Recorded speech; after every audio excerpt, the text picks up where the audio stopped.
Okay, I made this beautiful meringue, and unfortunately my family have demolished it, and I thought I haven't filmed it showing it in its beautifulness. But anyway, it's been hacked up. But I want to show you something about this meringue that you're about to make. It's crispy on the outside. Yum yum. And in the middle, it's kind of marshmallowy, gooey. And that crispy outside and gooey middle is the perfect combo. So anyway, I'm going to cut myself a slice now. I'm going to finally get some before it all goes. And here's the recipe of how to make it. Bye. Good morning, good morning, good morning. It's Mystery Baker here. I hope you're having a wonderful, wonderful day. The sun is shining here in the northeast of England. And I thought I'd do a quick tutorial on how to make a meringue or a pavlova. I'm not going to show you how to top it with cream and how to add your favourite fruits, but I am going to show you how to make a meringue. For the beginner, there's lots of recipes out there that involve different methods, but this method that I use is just simple. And this is what we want. We just want simple home baking. We don't want anything complicated. I don't do difficult. I can't do difficult. So you're going to need some caster sugar, some egg whites, a little bit of vanilla extract, but you can take it or leave it, some cream of tartar. You can use cornflour as a replacement, so either one, cream of tartar or cornflour, and your favourite fruits. I've got here some luscious strawberries and some cream to top it off, but I'm just going to show you today how to make the meringue. So I'm going to start. I'll be back in a bit. Okay, I'm back. So what we're going to do is we're going to start, and here's a quick rule for meringues. Everything must be spotlessly clean. Your tools, your bowl, everything. Try not to get any of the egg yolk into your egg whites. You don't need protein in there because it won't work. But you need 4 egg whites and 1/4 teaspoon of cream of tartar. And I'm going to add that to the mixture now. And I'm going to start mixing. Rather than bore you, I'm going to show you what it looks like. I'm going to do this for about a minute. Now, usually people say don't even touch a meringue with a handheld mixer. Don't make it by hand. You know, you'll have a disaster. I'm going to prove to you that you can do it this way. It's quite simple. So I'm going to whisk this lightly for a couple of minutes off camera, and I'll be back in a tick. I've just come in quickly here. When you do start off mixing, start it on a low setting. I've been doing it for about 30 seconds and I'm at that consistency. It's frothy and fluffy, but not stiff. And I'm wanting to get it relatively stiff. So I'm going to beat this off camera, and I'm going to up the speed now from a slow speed up to a medium, and I'll be right back. Okay, I'm back. I've whisked it up, and as you can see, it's doubled in size, maybe trebled in size. And I'm going to now, it's not there yet, but I'm at that stage where I can add my caster sugar. So I do it in 3 parts. So I add 1/3 of the sugar, and I'll whisk that off camera. I'll be right back. I'm back, and what I've done is I've mixed that 1/3 of the caster sugar in, and as you can see, it's formed a peak. I don't know if you can see the peak. And when it's got to that level, you're ready to add the next 1/3. Add it, and again, whisk. And I'll be whisking that off camera. I'll be right back. And I've come back in. Each whisking has taken me between 40 seconds and a minute, so it's not taking a lot. And as you can see, I've got quite a bit on the mixer and it's not dropping off. And it's starting to look quite glossy, which is what you're looking for. So now I'm going to add the final 1/3. When it's starting to get thick like this, you have the tendency to want to keep going. When you're at this nice thick stage, don't over whisk, don't overbeat, because it could split.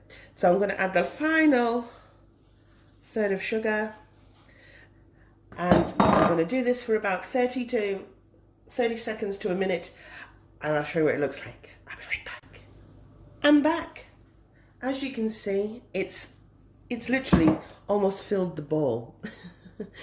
There's quite a lot of it there, but see how glossy that kind of looks, and it's stiff, it ain't gonna drop, and that's what you're looking for. And that didn't take long at all. That final whisk took me only 30 seconds at the most. So this isn't rocket science. This isn't as difficult as the beginner thinks. Don't be afraid. Give it a go. I promise you, you won't be disappointed. Finally, now this is not, you don't have to, but you can add some vanilla at this point. And I usually add half of teaspoon, literally a couple of drops. I'll show you what I mean. There. I don't know if you saw that fall in. Literally a tiny amount. And I'm going to quickly mix this to show you. And it's on a low speed. As I say, when you're doing this, you don't need to put it on a huge high speed to start with when you start. But you only go up to a medium speed. Don't go up to full blast, because you could have it everywhere. So I'm just going to release the meringue.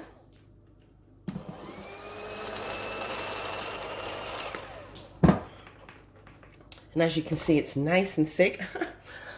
I've got it everywhere. Well, that's good. So, we're ready to rock and roll. So, push this aside. I don't do retakes. I don't do edits. If I make them, this is home baking. This isn't stylized for a cookery show where everything's edited and usually the finished object is stone cold, or it's not even the one they made in the tutorial. This is live. This is home baking. This is how I do it. No reruns, no 15 takes, no glossy camera angles. This is it. Okay, I've washed my hands again because I got it all over me. So what I've done here is I've got some greaseproof paper. Now, if you wanted to be precise, you could put a ring, circle ring from, make a plate or something. Turn it upside down so you've got a guideline. But we're going for rustic here. Rustic. So, I'm not actually in front of the camera. I'm doing it from the side, but we're going to give it a shot. Make sure this is in focus ever so slightly. Let's see if we can get, yeah, we're kind of there. So I'm going to get my meringue mixture and I'm just going to double it. So place it on like that. Double it. There's no real way. Just do it. Just get it on that baking tray. Like so. Rustic home baking's at its best. Nothing fancy. Yeah, baby. So I've got most of it out there. Using a large metal spoon. I'll just move this all out of the way. And then with your spoon, I'm going to just try and get it into a circle shape, but then push it down in the center. Yeah. This is rustic. We don't do rustic home baking, all right? And I'm creating a well. Can you see? Creating a well in the center. It'll all puff out, hopefully. but it's just for your fruit to lay. You see? And that's it. That's me done. Now I've preheated an oven at 140, which is around about 120 if it's fan assisted. I have all the temperatures listed below, and I'm going to put this in the oven now, and I will let you know how long it took, etc, etc. So I'll be right back. Okay, I'm back. Now, it's been in the oven on 120 degrees because it was fan assisted, or 140 if it isn't. I'll put all the temperatures down below for gas, etc. And I put it in for 55 minutes, but it will take between 45 and 60 minutes to cook. And the reason for that is it depends how thinly you spread the meringue, and it also depends on the efficiency of your oven. But rather than take it out after the 55 minutes or whatever it was in, I switch the oven off, I open the oven door ajar, and I leave it for another 20 to 30 minutes. What I usually do is just put a tea towel between the door and the oven, and it keeps it open ever so slightly. So basically it just kind of sits there in that low heat as the oven cools. And that's it. Now I won't show you how to add your favourite fruits. I won't show you how to add your whipped cream. I think you know how to do that. But as you can see, it's even doubled in size again once it was in the oven. If you use cornflour rather than cream of tartar, it actually makes it more of a delicious wobbly centre, almost spongy. And I do like that, but I didn't have any cornflour on me. So I use my cream of tartar, but you can use cornflour. And it's the same thing. You add it at the beginning of the beating of the egg whites. It's the same process.